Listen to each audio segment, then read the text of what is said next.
स्वागत है आपका स्मार्ट एजुकेशन में। इस वीडियो में हम डिस्कस करेंगे लॉन्गिट्यूड लाइंस और टाइम का क्या रिलेशनशिप होता है, देशांतर और समय में क्या संबंध है, विश्व के सभी देश अपना अपना स्टैंडर्ड टाइम, अपना मानक समय कैसे डिसाइड करते हैं और विश्व की सारणी कैसे तैयार होती है। इन सब चीज़ों के बारे में हम समझेंगे इस वीडियो में। एनसीईआरटी जियोग्राफी क्लास 6 का सेकेंड चैप्टर है। जो 0 डिग्री देशांतर रेखा है उसी को हम विश्व मानक समय रेखा मानते हैं। इंग्लैंड के ग्रीनविच वेधशाला से गुजरने वाली लाइन को हम विश्व मानक समय रेखा मानते हैं। इसको हम ग्रीनविच मेन टाइम के नाम से भी जानते हैं, जिसका शॉर्ट फॉर्म GMT है। इस ग्लोब में जो रेड कलर से जो लाइन शो हो रही है इसे हम 0 डिग्री देशांतर रेखा कहते हैं। ये पृथ्वी को दो भागों में बांटती है, पश्चिमी गोलार्ध और पूर्वी गोलार्ध। इसके बारे में हम आगे समझेंगे। सबसे पहले ये समझते हैं कि विश्व को विश्व मानक समय रेखा की आवश्यकता इसलिए पड़ी क्योंकि विश्व में समय की एक रूपता को ध्यान में रखते हुए विश्व के सभी देशों ने यह माना कि ग्रीनविच रेखा को हम मानक समय रेखा मानेंगे। 0 डिग्री देशांतर रेखा और 180 डिग्री देशांतर रेखा मिलकर पृथ्वी को दो बराबर भागों में बांटती है, पूर्वी गोलार्ध और पश्चिमी गोलार्ध। जैसे इस ग्लोब में आप देख सकते हैं कि प्राइम मेरिडियन यानी कि 0 डिग्री देशांतर रेखा और 180 डिग्री देशांतर रेखा जो कि पृथ्वी के पीछे वाले भाग में होगी, दोनों मिलकर पृथ्वी को दो बराबर भागों में बांटती हैं। पश्चिम की ओर वाले भाग को हम पश्चिमी गोलार्ध कहेंगे और पूर्व की ओर वाले भाग को हम पूर्वी गोलार्ध कहेंगे। तो दो बराबर भागों में बांट रहे हैं। 0 डिग्री देशांतर रेखा और 180 डिग्री देशांतर रेखा मिलकर दो भागों में पृथ्वी को विभाजित कर रहे हैं। पूर्वी हिस्से को हम पूर्वी गोलार्ध कहेंगे और पश्चिमी हिस्से को हम पश्चिमी गोलार्ध कहेंगे।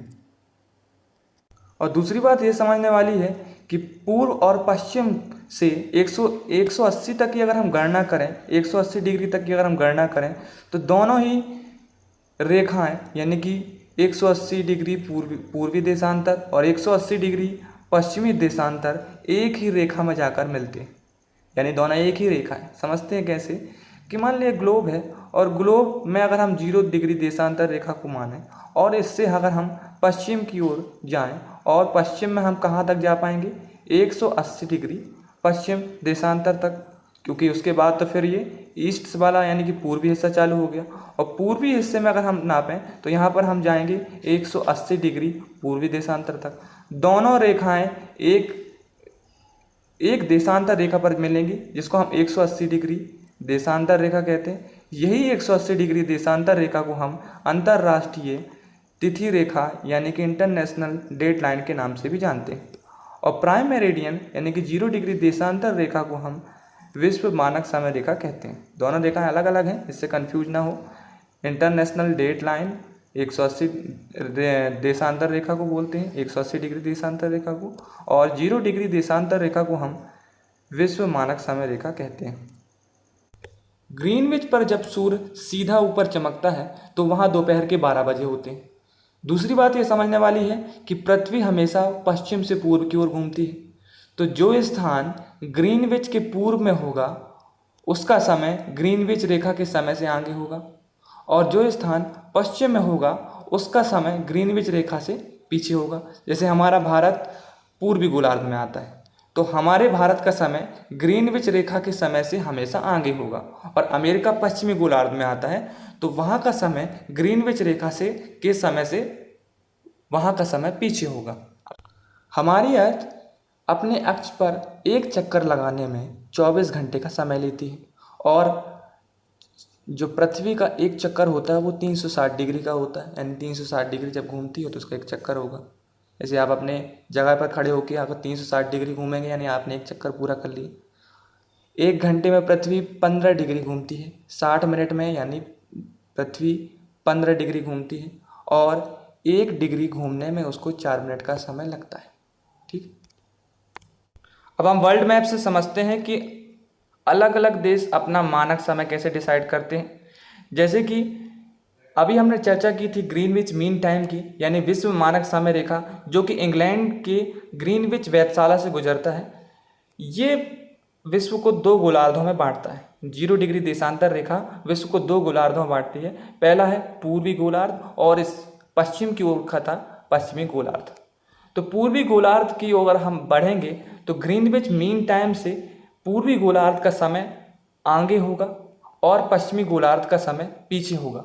अगर हम उदाहरण के तौर पर अगर लें, अगर ग्रीनविच मीन टाइम यानी 0 डिग्री देशांतर रेखा पर अगर दोपहर के 12 बजे होंगे तो हमारे भारत का समय 5.5 घंटा आगे यानी शाम के 5:30 बजे होंगे।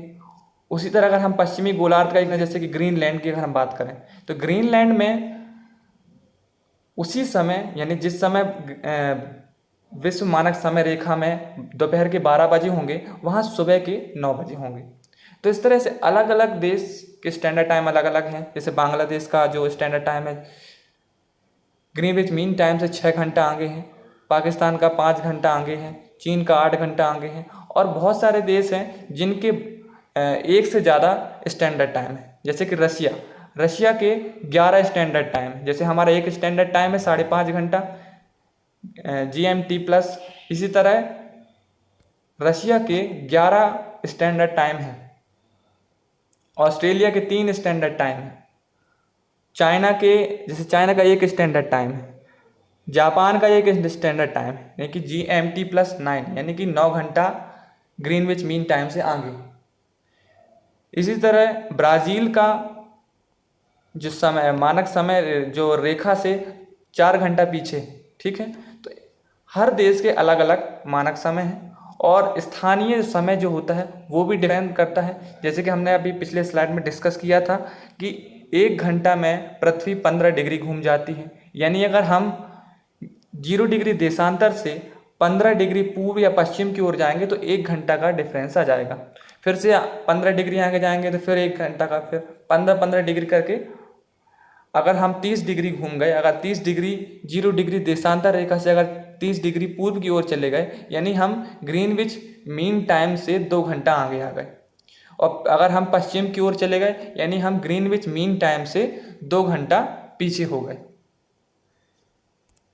अब हम समझते हैं भारत के स्टैंडर्ड टाइम को कि वो कैसे डिसाइड किया हमने।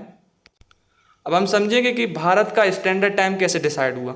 भारत के बीच से बिल्कुल मिडिल से गुजरने वाली रेखा 82.5 डिग्री पूर्वी देशांतर को हम मानक याम्योत्तर यानी कि इसी लाइन से हम डिसाइड करते हैं कि पूरे भारत देश का टाइम क्या होगा। जैसे कि हमने अभी पिछले स्लाइड में समझा कि भारत का जो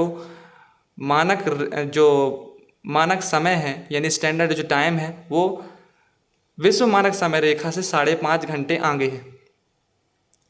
तो जो वो लाइन है जो 5.5 घंटे जो डिसाइड कर रही है वो लाइन 82.5 डिग्री पूर्वी देशांतर है यानी कि 82.5 डिग्री पूर्वी देशांतर का समय है 5.5 घंटे विश्व मानक समय से आगे। तो इसी को हम अप्लाई पूरे देश में करते हैं। इसको अप्लाई करने का कारण ये है कि जब रेलगाड़ियों की जब समय सारणी तैयार की जाती है तो अलग अलग अगर स्थानीय समय को अगर हम लेंगे तो उसमें काफ़ी समस्या आती है। जैसे कि अगर हम गुजरात के एक स्थान में हैं और कोई दूसरा व्यक्ति अरुणाचल प्रदेश या असम के कोई स्थान में है तो स्थानीय समय में जो डिफरेंस काफ़ी लंबा हो जाएगा, करीबन 2 से 2.5 घंटे का समय या 1 से 1.5 घंटे का समय हो जाएगा। जो इस डिफरेंस को यानी इस अंतर को हटाने के लिए ये मानक समय लाया गया। तो हमारे देश का जो मानक समय है वो विश्व मानक समय रेखा से 5.5 घंटा आगे है ना, जिसको हम शॉर्ट फॉर्म में GMT प्लस 5.5 घंटा आगे, प्लस यानी कि आगे और माइनस मतलब पीछे यानी मानक समय रेखा से पीछे। तो हम समझते हैं कि जो भारत के किन किन राज्यों से मानक समय रेखा या फिर मानक याम्योत्तर गुजरती है। मानक याम्योत्तर गुजरती है सबसे पहले उत्तर प्रदेश से। उत्तर प्रदेश के जिला मिर्ज़ापुर से गुजरती है, उसके बाद फिर मध्य प्रदेश से, फिर इसके बाद छत्तीसगढ़ और फिर उड़ीसा और लास्ट में आंध्र प्रदेश से गुजरती है। तो 5 राज्यों से मानक याम्योत्तर गुजरती है।